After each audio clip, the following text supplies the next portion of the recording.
महाराष्ट्राचं कुलदैवत छत्रपती शिवाजी महाराज, वंदनीय हिंदू हृदय सम्राट शिवसेना प्रमुख बाळासाहेब ठाकरे, आदरणीय पक्षप्रमुख उद्धवजी ठाकरे, युवासेना प्रमुख आदित्यजी ठाकरे, गेली 58 वर्ष शिवसेनेसाठी ज्यांनी प्रत्यक्ष आपलं योगदान दिलं ते शिवसेनेचे तमाम शिवसैनिक, 2024च्या विधानसभा निवडणुकीच्या नांदेड उत्तरच्या शिवसेनेच्या अधिकृत उमेदवार संगीताताई पाटील यांच्या प्रचारार्थ आयोजित केलेल्या आजच्या या शुभारंभ सभेसाठी या ठिकाणी उपस्थित असलेले संपर्क प्रमुख बबनरावजी थोरात, हिंगोलीचे खासदार नागेशजी आष्टेकर, मंचावर उपस्थित असणारे सर्व सन्माननीय आणि मंचासमोर उपस्थित असणारे संगीताताईंना विजयी करण्यासाठी आतुरलेले आपण सर्व, हा महाराष्ट्र हातातलं रुंड बाजूला टाकून दिल्लीच्या तख्ताला धडका देणारा महाराष्ट्र, चिनाबच्या पल्यावर जाऊन अब्दालीच्या नांग्यात ठेचणारा महाराष्ट्र, बचेंगे तो और भी लढेंगे म्हणत उत्तरेत थैमान घालणारा महाराष्ट्र, मरहट्टा हो मारूंगा तो चढकर मारूंगा असं कडाडणारा हा महाराष्ट्र, कसं जगावं हे सांगणाऱ्या छत्रपती शिवाजी महाराजांचा हा महाराष्ट्र आणि कसं मरावं हे दाखवणाऱ्या छत्रपती संभाजी महाराजांचा हा महाराष्ट्र, हा महाराष्ट्र संपवण्याचा, या महाराष्ट्राचे लचके तोडण्याचा, या महाराष्ट्राची लूट करण्याचा अनेकांनी कैकदा प्रयत्न केला, पण महाराष्ट्र ठामपणे उभा राहिला. हे मनसुबे चालू राहिले आणि हे मनसुबे संपवण्यासाठी स्वाभिमानाची मशाल घेऊन उभा राहिले हिंदू हृदय सम्राट शिवसेना प्रमुख बाळासाहेब ठाकरे. आणि गेली 58 वर्ष ही शिवसेना मराठी अस्मितेसाठी, मराठी स्वाभिमानासाठी, महाराष्ट्राच्या हितरक्षणासाठी लढते आहे. या लढाईचं नेतृत्व आता करतायत आदरणीय उद्धवजी ठाकरे. पण महाराष्ट्र संपवण्याचे, महाराष्ट्राला लुटण्याचे मनसुबे अजूनही चालू आहेत. महाराष्ट्राच्या हितरक्षणासाठी महाविकास आघाडी स्थापन झाली आणि उद्धवजी ठाकरे यांनी मुख्यमंत्री म्हणून शपथ घेतली. शपथ घेतल्यानंतर मुख्यमंत्री म्हणून त्यांनी पहिला निर्णय घेतला तो स्वराज्याची राजधानी असणाऱ्या शिवछत्रपतींच्या रायगडाच्या संवर्धनासाठी निधी देण्याचा. आणि मंत्रिमंडळाच्या बैठकीमध्ये पहिला निर्णय घेतला तो विना अट विना शर्त शेतकऱ्यांची 2 लाखापर्यंतची कर्जमुक्ती करून त्यांचा 7-12 कोरा करण्याचा. शेतकऱ्यांचा 7-12 कोरा झालाच, पण नियमित कर्ज भरणाऱ्यांना 50,000 रुपयांचं प्रोत्साहन अनुदान घोषित केलं. उद्धवजी ठाकरेंनी घोषित केलेले अनुदान गेल्या 2.5 वर्षाच्या या महायुती सरकारनं अजूनही शेतकऱ्यांपर्यंत पोहोचवलेलं नाही. ही वस्तुस्थिती आपण लक्षात घेतली पाहिजे. काय झालं या 2.5 वर्षामध्ये? 1 रुपयात पीक विम्याचे ढोल वाजवले गेले, पण पीक विमा शेतकऱ्यांपर्यंत आला. परवा एक शेतकरी जिल्हा पोलीस प्रमुखांना भेटला, म्हटला मला पीक विम्याचे पैसे मिळालेत, पण पैसे घरी नेण्यासाठी मला पोलीस संरक्षण पाहिजे. पोलीस प्रमुखही आश्चर्यचकित झाले, म्हटले किती पैसे मिळालेत? तो म्हटला 27 रुपये. हे सरकार शेतकऱ्यांचं सरकार नाही, हे शेतकरी विरोधी सरकार आहे. या 2.5 वर्षाच्या कालखंडामध्ये महाराष्ट्रात 20,000 शेतकऱ्यांनी आत्महत्या केल्या. रोज 7 शेतकरी सरासरी आत्महत्या करतायत, तर यवतमाळ जिल्ह्यातल्या एका शेतकऱ्यानं तोंडात विजेची तार ठेवून आत्महत्या केली. शेतकऱ्याची भयानक परिस्थिती गेल्या 2.5 वर्षाच्या महाराष्ट्रात झाली. ज्या उद्धवजी ठाकरेंनी 2008 साली या शेतकऱ्यांची कर्जमाफी झाली पाहिजे यासाठी महाराष्ट्रावर झंझावाती दौरा काढला. तर कृषी मंत्री होते शरद पवार आणि पंतप्रधान होते मनमोहन सिंग. मनमोहन सिंगांनी शेतकऱ्यांची 70,000 कोटींची कर्जमाफी केली. शेतकऱ्यांचं हित पाहणारं महाविकास आघाडी सरकार. आणि या 2.5 वर्षात 3.5 लाख कोटींची उद्योगपतींची कर्जमाफी झाली, पण शेतकऱ्यांची कर्जमाफी झाली नाही. महाविकास आघाडीनं या निवडणुकीमध्ये रयतेला शेतकऱ्यांना वचन दिलंय 3 लाखापर्यंत शेतकऱ्याची कर्जमुक्ती. सत्तेत आल्या पहिला निर्णय तो असेल. आज काय परिस्थिती आहे शेतकऱ्यांची? 2014 साली सोयाबीनचा दर होता 6,000 रुपये. आज 2024 साली सोयाबीनचा दर आहे 3,500 ते 4,000 रुपये. त्या काळी कपाशीचा दरही जो कपाशीला तर पांढरं सोनं म्हटलं जायचं. आता सोनं 78,000 रुपये तोळा झालंय आणि कपाशी 6,000तच फिरफिरतीये. कापूस वेचणीचा दर त्यावेळी 3 रुपये किलो होता. आज कापूस वेचणीचा दर 10 रुपये किलो झालाय. त्यावेळी डीएपीचं पोतं 560 रुपयाला होतं. आज तेच डीएपीचं पोतं 1900 रुपयाला झालंय. 75 वर्षामध्ये शेतकऱ्यांच्या कुठल्याही वस्तूवर कुठलाही कर लावला गेला नव्हता. आता प्रत्येक गोष्टीवर 18% जीएसटी लावला जातोय. लाखाची खतं घेतली तर शेतकऱ्यांच्या खिशातून 18,000 काढून घेतले जात आहेत आणि किसान सन्मान निधीच्या नावाखाली 6,000 परत देत आहेत. 12,000 खिशात ठेवतायत. शेतकऱ्यांना देता काय तुम्ही? 2014ला 15,000 रुपयाला बैल मिळत होता. आज एका बैलाची किंमत 55,000 रुपये झाली आहे. मरळकचा शेतकरी हिरो होंडा विकत घ्यायला गेला तर त्याला 2014ला 55,000 हिरो होंडा मिळायची. त्यात 60 रुपये लिटरचं पेट्रोल टाकायचा आणि तो तरात नांदेडला पोचायचा. आता हिरो होंडाची किंमत झाली 1,10,000 रुपये आणि पेट्रोलची किंमत झाली 110 रुपये लिटर. ते फिरकना झालंय नांदेडकडे. जगणं महाग करणारी महागाई तुम्ही चालू केली. पूर्वी 2014ला तो सिलेंडर 400 रुपयाला घेत होता. आज तो 1,200 रुपयाला झालाय. कुठली गोष्ट ठेवली तुम्ही? तेलाचा डबा 1,600 रुपयाला होता. आज 2,200 रुपयाला झालाय. खोबरं 120 रुपये किलो होतं. आज 220 रुपये किलो झालंय. चना डाळ 68 रुपये किलो होती. आज 120 रुपये किलो झाली आहे. तूर डाळ 80 रुपये किलो होती. आज 180 रुपये किलो झाली आहे. काय मिळालं शेतकऱ्याला? काही नाही, काही नाही. परवा 2019च्या निवडणुकीत आता जे उभा आहेत ना, त्यांनी संपत्तीचं विवरण दिलंय. विकास कोणाचा झाला गेल्या 2.5 वर्षात? आता 2024ला सुद्धा या 2.5 वर्षातल्या मंत्रिमंडळातल्या मंत्र्यांनी त्यांच्या संपत्तीचं विवरण दिलंय. 5 वर्षापूर्वी ज्याची संपत्ती 5 कोटी होती तो आता 55 कोटीवर गेलाय. ज्याची 10 कोटी होती तो 20 कोटीवर गेला. ज्याची 20 होती तो 40-45 कोटीवर गेला. मंत्र्यांच्या संपत्तीनं कोटी उड्डाणं घेतली. तुम्हा आमच्या वाट्याला काय आलं? लाडकी बहीण योजना 1,500 रुपये. किसान सन्मान योजना 6,000 रुपये. आमच्या वाट्याला काय? अहो, त्या लाडकी बहीण योजनेची जाहिरातच एवढी केली. त्या जाहिरातबाजीवर इव्हेंटवर एवढा खर्च केला की जाहिरातीवरचा खर्च जरी वाचवला असता तर लाडक्या बहिणींना 3,000 रुपये देता आले असते. पण ह्याला देण्यात नाही, दाखवण्यात रस आहे. हे आपण लक्षात घेतलं पाहिजे. म्हणून महाविकास आघाडीने निर्णय घेतला, महालक्ष्मी योजना सगळ्या बहिणींना 3,000 रुपये देणार. महिलांना मोफत एसटी प्रवास. अहो, काही दिवसापूर्वी बीडची एक विद्यार्थिनी कॉलेजला जायची बसनी. वडील शेतकरी, पण खिशात काही नसायचंच. शेतीत नुसतं नुकसान. त्या पोरीला काही कळेना. पास संपलाय, कॉलेजला तर जायचंय, पण वडिलांकडे पैसे मागावे कसे? आहेत तरी कुठे त्यांच्या खिशात? आतले हात सलत राहिली. काय करावं, कसे मागावे? कॉलेज बंद करावं? का बंद केलं म्हणून विचारतील. पुन्हा घरी 4 घरं जाऊन पैसे घेऊन येतील. करावं तरी काय? शेवटी अत्यंतिक विकल्पने त्या पोरीनं आत्महत्या करून टाकली. चिठ्ठी लिहिल्याने काय लिहिलं? माझ्या शिक्षणासाठी माझ्या वडिलांकडे एसटी पासाचे पैसे नव्हते. ही बातमी उद्धवजी ठाकरेंना कळाली आणि तत्कालीन परिवहन मंत्री दिवाकर रावते यांना त्यांनी सांगितलं की विद्यार्थिनी ज्या कॉलेजला जात आहेत त्यांना मोफत पासाची व्यवस्था करा. हे शिवसेनेनं केलं.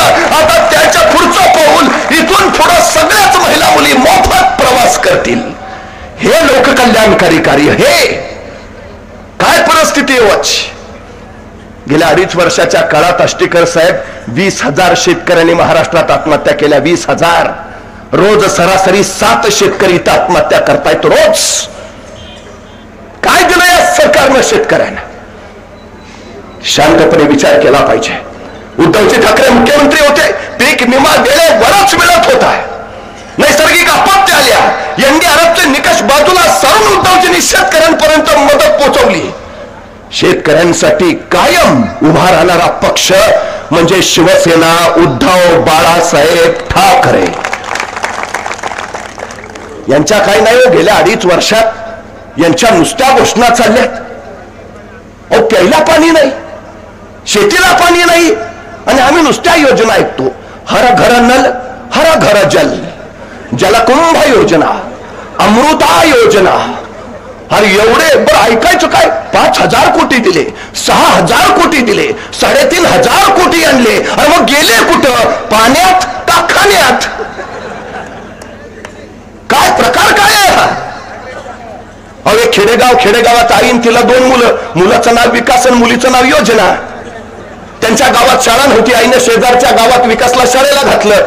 विकासला सांगितलं तू काय येण्या जाण्यात वेळ वाया घालू नको, शाळेच्या गावातच राहून अभ्यास कर, जेवणाची काळजी करू नको, मी रोज योजनाजवळ तुझा डबा देत जाईल. मग विकास शाळेच्या गावातच राहिला. इकडे आई रोज सकाळी लवकर उठायची, विकाससाठी चांगल्या चुंगल्याचा डबा तयार करायची. चांगल्या चुंगल्याचा तयार झालेला डबा ती योजनेच्या हातात द्यायची आणि सांगायची जा विकासला नेऊन दे. योजना तो डबा घ्यायची आणि विकासच्या शाळेच्या गावाकडे द्यायला जायची. पण अर्ध्या वाटेत गेली की योजनेलाच भूक लागायची, आणि मग विकाससाठी दिलेला डबा ती अर्ध्या वाट्यात उघडायची, त्यातलं चांगलं चुंगलं असेल नसेल ते खाऊन टाकायची, आणि उरलेला राहिलेला डबा ती मग विकासला नेऊन द्यायची. आईला वाटलं आपण वर्षभर विकासला चांगलं चुंगलं खाऊ घातलंय, आता विकास कसा जाडजूड झालेला असला पाहिजे. वर्षाच्या शेवटी विकास घरी आला, विकास होता तेवढाच, योजना मात्र मधल्यामध्ये खाऊन फुगलेली. काही नाही झालं 2.5 वर्षात, नुसत्या योजना फुगल्या. विकास आहे तसाच आहे, ही सगळ्यात मोठी वस्तू असते, सगळ्यात मोठी. मला प्रश्न पडतो, उद्धवजी ठाकरे मुख्यमंत्री झाले, परकीय गुंतवणुकीत महाराष्ट्र क्रमांक 1 चा राहिला, उद्योगधंदे वाढले, बेरोजगारीमध्ये घट झाली. अहो, कोरोनाचा काळ होता तो, सगळ्या जगभर महाभयानक संकट, आणि अशा संकटाच्या काळामध्ये हॉस्पिटलची कमतरता, आरोग्य कर्मचाऱ्यांची कमतरता, डॉक्टरांची कमतरता, एवढेच नाही ऑक्सिजनची कमतरता. पण या सगळ्यावर मात करत उद्धवजी ठाकरेंनी महाराष्ट्र सुरक्षित ठेवला. परवा सांगलीचा एक स्वच्छता कर्मचारी म्हणाला महाराष्ट्र खरंच भाग्यवान आहे, कारण महाराष्ट्राला अत्यंत योग्य वेळी उद्धवजी ठाकरेंसारखं नेतृत्व मिळालं. जर कोरोना काळामध्ये उद्धवजी ठाकरे मुख्यमंत्री नसते तर महाराष्ट्राच्या रस्त्यावर माणसं मरून पडलेली तुम्हाला दिसली असती. महाराष्ट्र उद्धवजींनी सुरक्षित ठेवला. या काळात सुद्धा महाराष्ट्र थांबला नाही, थांबणार नाही अशी घोषणा उद्धवजींनी केली. महाराष्ट्र प्रगतीपथाकडे वाटचाल करत होता. मग असं काय झालं? काय झालं असं? तत्कालीन काळात देशात 5 वेळा सर्वेक्षण झाली आणि पहिल्या 5 सर्वोत्तम मुख्यमंत्र्यांमध्ये उद्धवजी ठाकरे कायम राहिले. महाराष्ट्र प्रगतीपथावर जातोय, विकसित होतोय. हे महाराष्ट्र द्वेष्ट्यांना पाहवलं नाही. त्यांना महाराष्ट्र लुटायचा होता, पण जोपर्यंत शिवसेना आहे त्यांना ते शक्य वाटत नव्हतं. जोपर्यंत उद्धवजी ठाकरे आहेत तोपर्यंत महाराष्ट्राला हात घालता येणार नाही हे त्यांच्या लक्षात आलं, आणि मग कुठील डाव रचला.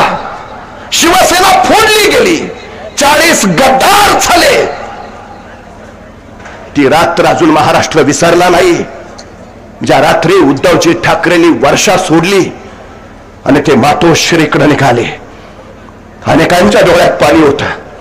अवघा महाराष्ट्र हळहळत होता, आणि त्यामुळे हे 40 गद्दार टेबलवर उभा राहून नाचत होते. उद्धवजी ठाकरे मुख्यमंत्री पदावरून खाली उतरले म्हणून, का लुटारूंना महाराष्ट्र लुटायला दारं मोकळी करून दिली म्हणून. ज्या वंदनीय हिंदुहृदय सम्राट शिवसेना प्रमुख बाळासाहेब ठाकरेंनी अनेकांना रस्त्यावरनं उचललं, पद दिली, मंत्री पद दिली. ज्या उद्धवजी ठाकरेंनी महाराष्ट्र प्रगतीपथावर नेला त्या हिंदुहृदय सम्राटांच्या पुत्राला यांनी मुख्यमंत्री पदावरनं खाली उतरवलं. उद्धवजींना मुख्यमंत्री पदावरनं खाली उतरवणाऱ्यांना सत्तेवरून खाली खेचणं हे शिवसैनिकांचं ध्येय आहे. महाराष्ट्र लुटण्यासाठी यांना ठेवायचा नाही, अजिबात नाही. महाराष्ट्र दिल्ली पुढे कधी झुकला नाही आणि महाराष्ट्र कधी झुकणार नाही. हा बाणा आहे महाराष्ट्राचा. शिवसेना तो बाणा घेऊन निघाली. अडचण उद्धवजींची होत होती म्हणून नको होते उद्धवजी. नाहीतर बघा ना, 2.5 वर्ष उद्धवजी मुख्यमंत्री होते, महाराष्ट्रातला एकही उद्योग गुजरातला गेला नाही. पण उद्धवजी मुख्यमंत्री पदावरनं उतरले आणि एक उद्योग गुजरातला. IFC सेंटर गुजरातला, टाटा एअरवेजचा प्रकल्प परवा महाराष्ट्राच्या नाकावर टिचून पंतप्रधानांनी वडोदऱ्यामध्ये त्याचं उद्घाटन केलं. तो इथं होणार होता नागपूरला. 1.5 लाख तरुणांना नोकऱ्या मिळणार होत्या. वेदांता फॉक्सकॉन सेमीकंडक्टर बनवणारी कंपनी जी लाखो नोकऱ्या उपलब्ध करणार होती गुजरातला. एअर इंडियाचं कार्यालय गुजरातला, गेल प्रकल्प गुजरातला, सगळं गुजरातला. का? महाराष्ट्राच्या तरुणांच्या तोंडचा रोजगाराचा खास पळवून नेला. पाहता इथे सत्तेत असलेले एकाने तरी विरोध केल्याची नोंद आहे थोरात साहेब. एकाने तरी आवाज उठल्यावर आम्ही याच्यापेक्षा मोठा उद्योग आणणार आहे. 2.5 वर्षात नांदेडमध्ये कुठला उद्योग आलाय सांगता? कुठला मोठा प्रकल्प झालाय सांगता? मग जे होणार होतं ते सगळं गुजरातला. म्हणजे रांगोळी त्यांच्या दारात आणि राख महाराष्ट्राच्या अंगणात. गेली 2.5 वर्ष यांनी महाराष्ट्र सरकार चालवलं का गुजरातसाठी सरकार चालवलं हे आता एकदा आम्ही नीट बघायला हवा. काय केलं यांनी नक्की? कधीतरी हा शांतपणे विचार केला पाहिजे. 42% पोरं बेरोजगार आहेत महाराष्ट्रातली. 42%. परवा पोलीस भरती निघाली, जागा होत्या 6,000, अर्ज झाले 7 लाख. 3 शासकीय विभागाच्या भरत्या निघाल्या, जागा होत्या 23,000, अर्ज झाले 35 लाख. अहो, सफाई कामगार म्हणून ज्यावेळी इंजिनियर मुलाखती द्यायला येतात ना, डोळ्यातनं टचकन पाणी येत. काय अवस्था करून टाकली आमच्या तरुण मनुष्य संपदेची. काय अवस्था आहे. रोज 2 बेरोजगार तरुण महाराष्ट्रात आत्महत्या करतायत. रोज 2. ज्याने आयुष्य उभा करायचं, भविष्य घडवायचं, ती पोरं मरणाच्या दारात जात आहेत. का? कुठे आहेत नोकऱ्या? नोकऱ्या मिळवून देणाऱ्या शिक्षणाची अवस्था त्यांनी काय करून ठेवली 2.5 वर्षात? 62,000 शाळा खाजगी कंपन्यांना दिल्या, 14,173 शाळा बंद केल्या. पटसंख्या नाही, शाळा बंद. विद्येविना मती गेली, मती विना नीती गेली, नीती विना गती गेली, गती विना वित्त गेले, वित्ता विना क्षुद्र खचले. एवढे सगळे अनर्थ एका विद्येनं केले. विद्येचा प्रसार व्हायला हवा हे या महाराष्ट्रामध्ये अनेक महापुरुषांनी सांगितलं. तुम्ही ती विद्येची दारं बंद करत निघाला. 83 लाख मुली शिक्षण प्रवाहातून बाहेर पडल्या. 83 लाख. या महाराष्ट्राची अडचण अशी आहे, महाराष्ट्रात बिअरच्या विक्रीत घट झाली. ती विक्री कशी वाढवावी यासाठी हे सरकार अभ्यास समिती नेमतं. पण 83 लाख मुली शिक्षणाच्या प्रवाहाबाहेर फेकल्या गेल्या. त्यांना शिक्षण प्रवाहात कसं आणता येईल याबद्दल मात्र एकही अभ्यास समिती नेमली जात नाही. अहो, या 83 लाख मुली जर शिकल्या असत्या, स्वतःच्या पायावर उभा राहिल्या असत्या, तर 15,000 पासून 50,000 पर्यंत त्यांनी स्वतःचा पगार कमावला असता. 1500ची त्यांना गरज नसते. कुठल्या दिशेला घेऊन निघालो आम्ही महाराष्ट्र? भुकेल्या माणसाला अन्न देणं ही सेवा झाली, पण भुकेल्या माणसाला त्याचं स्वतःच अन्न कमवण्याची क्षमता निर्माण करून देणं हे परिवर्तन झालं. सेवा तात्पुरती असते, परिवर्तन कायम स्वरूपी असतं आणि सरकारचं काम हे परिवर्तन करणं आहे. काय अवस्था इथली. आम्ही कधीतरी या गोष्टींचा सगळा विचार केला पाहिजे. म्हणजे शेतीमध्ये हमी भाव नाही म्हणून पोराला शिकवावं, नोकरी मिळवावी म्हणेल तर शिक्षण नाही, नोकऱ्या तर सगळे उद्योग गुजरातला. कुठल्या दिशेला निघालोय आम्ही? आणि नुसत्या यांच्या घोषणा, नुसत्या जाहिराती. मी आता सातारवरनं आलो, जेवढ्या यष्ट्या मला वाटेत भेटल्या त्या यष्ट्यांवर नुसत्या जाहिराती कोट्यावधीच्या. अरे, त्या यष्ट्यांवर जाहिराती लावण्यासाठी जेवढा खर्च केला तेवढा खर्च जर एसटीच्या दुरुस्तीसाठी केला असता तर पावसाळ्यात गळक्या एसटीत बसायची वेळ प्रवाशांवर आली नसती. पण कुठल्या जाणीवेकडे निघालो आम्ही? काय अवस्था आहे आमची? असं म्हणतात की तुम्ही पोरांना शाळेकडे नेणारे रस्ते तयार करून द्या, पोरं देशाला चंद्रावर नेणारे रस्ते तयार करून ठेवतील. मूलभूत आणि पायाभूत गोष्टींची सगळ्यात जास्त गरज आहे, पण याचं त्यांना नाही. सगळे रस्ते बघा ना आता काय आहेत, रस्त्यात खड्डे आहेत का खड्ड्यात रस्ते आहेत. एका एक्सप्रेसवेचा मी सगळा हिशोब बघितला, 1 किलोमीटरला 273 कोटी रुपये. 1 किलोमीटर रस्ता बनवायला 273 कोटी, 2 किलोमीटरचे 546 कोटी, 3 किलोमीटरचे 819 कोटी. तुम्हाला माहितीये चांद्रयान मोहिमेचा खर्च किती आला? 615 कोटी. म्हणजे आपल्या 2 किलोमीटर रस्त्यात आपण चंद्रावर जाऊन येतोय. काय कुठल्या दिशेला? आमचे खिसे मोकळे हो, यांचे खिसे भरले. संपत्ती उगाच नाही कोटीनं कोट्यानं वाढली. हा विचार करायला हवा.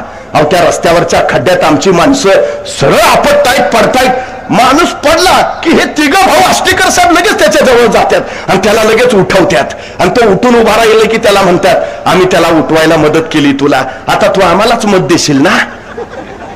तो सद्ग्रस्त म्हणतो मी पाठीवर पडलोय, डोक्यावर नाही. जनता शून्य आहे, जनतेला माहिती आहे काय चाललंय काय नाही. ही व्यवस्थित करणार सगळं. काय परिस्थिती आहे हो. तुमच्या नांदेड जिल्ह्यात लोकसभेचं मतदान चालू होतं. एका मतदार केंद्रामध्ये तरुण गेला मतदान करायला आणि तिथं गेल्यावर त्याला कुऱ्हाडीनं सरळ ईव्हीएम मशीनच फोडून टाकलं. पोलिसांनी पकडलं. का फोडलं ईव्हीएम मशीन? म्हटलं या सरकारनं मला बेरोजगार केलंय, ह्या सरकारनं माझा रोजगार पळवला म्हणून ईव्हीएम मशीन फोडलं.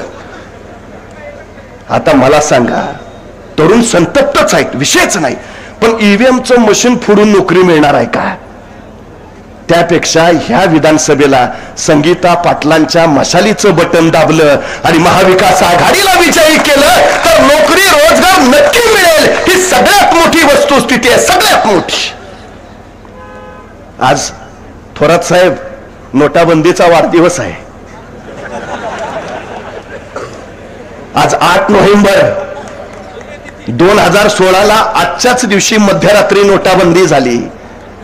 तेव्हापासून आमच्या लोकांच्या खिशातनं ज्या नोटा गायब झाल्यात. काय परिस्थिती आहे आमची, काय परिस्थिती आहे आमची. जगणं महाग करून टाकलं, मरणं स्वस्त करून टाकलं. इथं एक तरुण असाच वैतागला, इतका भयान वैतागला. मला काय काय नेमकं चाललंय काय तुम्हाला माहितीये? आता त्यांनी त्यांच्या पंचसूत्र ह्याच्यामध्ये घोषणेमध्ये 10 घोषणा केल्या, त्यात 25 लाख रोजगार निर्मिती करणार. अहो तुम्ही 2 कोटी रोजगार निर्माण वर्षाला करणार म्हणून सांगितलं होतं, त्याचं काय झालं ते सांगा की आधी. शासनाच्या 2 लाख पदं रिक्त आहेत, भरलीच नाही त्यांनी, ती आधी भरा. मला एका प्रश्नाचं उत्तर द्या. नोकर भरती सुद्धा यांनी कंत्राटी पद्धतीनं केली आणि त्या खाजगी कंपन्यांना चराऊ कुरण दिलं.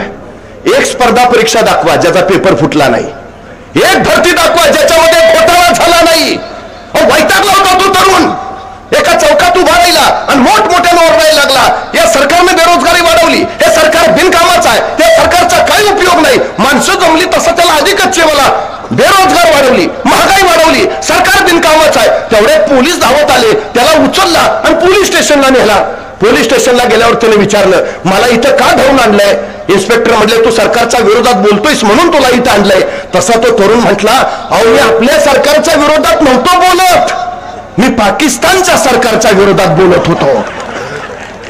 तसा तो इन्स्पेक्टर म्हणला तू काय आम्हाला येणा समजतो का? आम्हाला माहित नाही का कुठल्या सरकारने बेरोजगारी वाढवली ते? आम्हाला माहित नाही का कुठलं सरकार बिनकामाचं आहे ते? ये पब्लिक है, सब जानती है. आता हिशोब करायची वेळ आली, आता हिशोब करायची वेळ आली. हिशोब सांगा ना मला काय हो. निष्ठेनं राज्य उभा राहतात आणि स्वार्थानं ती कोसळतात. 350 वर्षापूर्वी छत्रपती शिवाजी महाराजांनी स्वराज्य उभा केलं, ते निष्ठावंतांच्या बळावर, गद्दारांच्या बळावर नाही. दुर्दैव आहे या मातीचं. इथं निष्ठावंत जसे उपजतात तसे दगडावर गद्दारीची बीज टाकली तर तीही फोपावतात. इथं गवताला जसे भाले फुटतात तशा गद्दारांच्या तलवारी सुद्धा सरसावतात, ही सगळ्यात मोठी वस्तुस्थिती आहे. एक काम करायचंय फक्त यावेळी, यांनी फक्त शिवसेनेची गद्दारी केली नाही, यांनी महाराष्ट्राशी गद्दारी केली आहे. ये 2.5 वर्ष जर उद्धवजी ठाकरे मुख्यमंत्री असते तर महाराष्ट्र देशात क्रमांक 1 वर असता. हे आता थापा मारत सुटले. असं आहे तसं आहे. परवा पंतप्रधानांच्या आर्थिक सल्लागार समितीनं अहवाल सादर केलाय. महाराष्ट्राची सकल राज्य उत्पन्नात पिछेहाट झाली आहे. दरडोई उत्पन्नात महाराष्ट्र प्रचंड मागे खेचला गेलाय. महाराष्ट्र देशात 6व्या क्रमांकावर आहे. इतकी पिछेहाट आहे महाराष्ट्राची, इतकी. अशा या सगळ्या परिस्थितीमध्ये महाराष्ट्राला पुढे न्यायचं असेल तर ही गद्दारी गाडून त्याच्या उरावर विजयाचा भगवा फडकवलाच पाहिजे. ही सगळ्यात आणि सगळ्यात महत्वाची गरज आहे. आणि अशी गद्दारी गाडा परत महाराष्ट्राच्या राजकारणात ती उगवली नाही पाहिजे, अजिबात नाही. महाराष्ट्राच्या गर्दनीला नख लावणाऱ्याचे हातही महाराष्ट्र मागे ठेवत नाही, अजिबात नाही. आम्हाला त्या पद्धतीनं महाराष्ट्राच्या हितासाठी, महाराष्ट्राच्या विकासासाठी पुढे जायचं आहे, हे लक्षात घ्या. आदरणीय उद्धवजी ठाकरे यांनी संगीताताईंना उमेदवारी घोषित केली. काही लोकांनी संभ्रम पसरवायचा प्रयत्न केला, पण मी एक गोष्ट सांगतो, उमेदवारी तुला की मला याची ही लढाई नाही. आमदार कोण याचीही लढाई नाही. ही केवळ शिवसेनेची लढाई नाही, ही महाराष्ट्र धर्माची लढाई आहे. महाराष्ट्र धर्मासाठी एकत्र यावं लागेल. महाराष्ट्र धर्मासाठी एकसंघ व्हावं लागेल. नाहीतर उद्याची पिढी आम्हाला विचारेल, महाराष्ट्र विकला जात होता तर तुम्ही काय करत होता? महाराष्ट्र लुटला जात होता तर तुम्ही काय करत होता? आमच्या तरुणांच्या रोजगाराचा आकाश गुजरातला पळवला जात होता तर तुम्ही काय करत होता? आम्हाला ठामपणे सांगता आलं पाहिजे, असं काहीही होणार नाही. कारण आम्ही संगीताताई पाटील यांच्या सोबत होतो, उद्धवजी ठाकरेंच्या बरोबर होतो. हा महाराष्ट्र आम्हाला राखायचा आहे. हा महाराष्ट्र आम्हाला प्रगती पथावर न्यायचा आहे. हे लक्षात ठेवा. महाराष्ट्रासाठी, उद्याच्या भविष्यासाठी आम्हाला यावं लागेल एकत्र. ही सगळ्यात आणि सगळ्यात महत्वाची गरज आहे, सगळ्यात महत्वाची. खरं तर परवा एक गोष्ट झाली, मला कधी कधी प्रश्न पडतो, महाराष्ट्राचं सामाजिक वातावरण खराब करायचं काम सध्या चालू आहे. सगळ्यात महत्वाची गोष्ट आहे, ही लोकशाही आहे. न्याय हक्कासाठी लढणं हा इथल्या लोकांचा अधिकार आहे. पण या सरकारनं काय केलं? मराठा समाजाला आरक्षण मिळावं यासाठी अंतरवालीमध्ये आंदोलन करणाऱ्या आंदोलकांवर सरळ लाठी हल्ला केला. SIT लावण्याची घोषणा का? वारकऱ्यांवर लाठी हल्ला झाला, बारसो प्रकल्पग्रस्तांवर लाठी हल्ला झाला. लोकांनी त्यांच्या न्याय हक्कासाठी लढायचं नाही, उभा राहायचं नाही. तुम्ही आता निवडणुकीसाठी आश्वासनं देताय. अरबी समुद्रात छत्रपती शिवाजी महाराजांचं स्मारक उभा करतो म्हणला होता, काय झालं त्याचं? इंदू मिल मध्ये डॉक्टर बाबासाहेब आंबेडकरांचं स्मारक उभा करतो म्हणला होता, काय झालं त्याचं? शेतकऱ्यांना 1.5 पट हमी भाव देतो म्हणला होता, काय झालं त्याचं? शेतकऱ्यांची आत्महत्या थांबवतो म्हटला होता, काय झालं त्याचं? इथल्या मुलांना रोजगार देतो म्हणला होता, काय झालं त्याचं? मराठा समाजाला आरक्षण देणार होता, काय झालं त्याचं? धनगर समाजाला आरक्षण देणार होता, काय झालं त्याचं? या प्रश्नांची उत्तरं द्यावी लागतील. आज परिस्थिती इतकी भयानक आहे. पूर्वी दगडावर दगड घासला की ठिणग्या उडायच्या आणि मग अग्नीचा शोध लागला. आता ह्यांना नवा शोध लागलाय. जातीवर जात घासली, धर्मावर धर्म घासला की ठिणग्या उडतात, मग आग पेटते आणि त्याच्यावर आपल्या सत्तेची पोळी भाजून घेता येते. सावध राहायला हवं, सजग राहायला हवं. शिवसैनिक ज्यावेळी हातामध्ये शिवबंधन बांधतो ना, त्याच दिवशी छत्रपती शिवाजी महाराजांचा 18 पगड जातीचा हा महाराष्ट्र मी एक संघ अखंड ठेवेन अशी तो शपथ घेतो. हा महाराष्ट्र एकसंघ ठेवण्यासाठी एकत्र यावं लागेल, एकत्र उभा राहावं लागेल. आज परिस्थिती सगळ्यात महत्वाची अशी आहे, गेल्या वर्षभरामध्ये 46,000 महिलांवर अत्याचार झाल्याच्या गुन्हे नोंद झाले. 46,000 महिलांवर. 26,000 महिला गायब झाल्यात महाराष्ट्रात. 3.5 वर्षाच्या चिमुरडीवर बलात्कार झाले. तिथं तेवढ्याशा चिमणीच्या किंकाळ्या अजूनही आसमंतात खुंपतात. कुठे राहतो होता मी? जगातला पहिला सर्जिकल स्ट्राईक छत्रपती शिवाजी महाराजांनी केला. लाल महालावर हल्ला करत त्यांनी शाहिस्ता खानाची बोटं छाटली आणि वाऱ्यासारखे आलेले महाराज तीरासारखे निघून गेले. काही वेळानंतर लाल महालातला गोंधळ संपला आणि शाहिस्ता खानाची बेगम धावत धावत शाहिस्ता खानाकडे आली. हुजूर, हमारी बेटी गायब है, हमारी बेटी गायब है हुजूर. त्यावेळी शाहिस्ता खान तिला म्हणाला, शिवाजी राजांची माणसं आपल्या पोरीला हात लावणार नाहीतच, पण जर चुकून तसं काही घडलं असेल तर बेफिक्र रहा, शिवाजी राजे पोटच्या लेकी सारखीच तिची काळजी घेतील. हे आहे महाराष्ट्राचं चारित्र्य. त्या महाराष्ट्रात आज काय घडतंय? कधी बदलापूरची घटना, कधी बोगदेव घाटाची घटना, कधी कोल्हापूर, कधी नागपूर, कधी मुंबई. काय परिस्थिती आहे? उद्धवजी ठाकरे मुख्यमंत्री होते, स्त्री सुरक्षा आणि स्त्री सन्मानासाठी त्यांनी शक्ती विधेयक आणलं. उद्धवजींनी आणलेलं शक्ती विधेयक गेल्या 2.5 वर्षामध्ये या सरकारला केंद्राकडून मंजूर करून घेता आलं नाही आणि त्याची अंमलबजावणी करता आली नाही. हे दुर्दैव आहे, हे दुर्दैव आहे. त्यामुळे आम्ही लक्षात घेतलं पाहिजे, युगप्रवर्तक छत्रपती शिवाजी महाराजांनी हे राष्ट्र उभा केलं, पण राष्ट्र उभा करणाऱ्या छत्रपती शिवाजी महाराजांचा पुतळा जो यांनी राजकोटला उभा केला होता, अवघ्या 8 महिन्यात कोसळला. म्हणे तो वाऱ्यानं कोसळला. वाऱ्यानं नाही, तुमच्या भ्रष्टाचारानं पोखरलेल्या व्यवस्थेनं तो कोसळला. पुतळा कोसळला नाही, महाराष्ट्राची अस्मिता कोसळली. पुतळा कोसळला नाही, महाराष्ट्राचा स्वाभिमान कोसळला. पुतळा कोसळला नाही, महाराष्ट्राचा अभिमान कोसळला. इथली नैतिक मूल्य ढासळली. एक शिवभक्त आष्टीकर साहेब परवा असं म्हणाला की 350 वर्षापूर्वी छत्रपती शिवाजी महाराजांनी सिंधुदुर्ग किल्ला बांधलाय. 350 वर्ष झाली तो लाटांचे तडाखे खातोय. त्या लाटांच्या तडाख्यानी सिंधुदुर्गाची दगडं झिजलीत, पण 2 दगडांना सांधणारा चुल्याचा चिरा मात्र अजून जसाच्या तसा आहे. दगड झिजत 1-2 इंच आत गेलीत, चुल्याचा चिरा मात्र 1-2 इंच अजून तसाच बाहेर आहे. मी निष्ठा त्या चुल्याच्या चिऱ्याला मानतो, दगड झिजतील, निष्ठा नाही. त्या निष्ठेनं महाराजांनी स्वराज्य उभा केलं. तो शिवभक्त म्हणाला 350 वर्षापूर्वीचा उभा केलेला महाराजांचा सिंधुदुर्ग तसाच आहे, पण 8 महिन्यापूर्वी बांधलेला यांचा पुतळा मात्र कोसळला. खरंच महाराजांनी सिंधुदुर्ग बांधताना काय मिक्सर वापरला असेल? मिक्सर काही का असेना, त्या मिक्सर मध्ये प्रामाणिकपणा होता एवढं मात्र नक्की.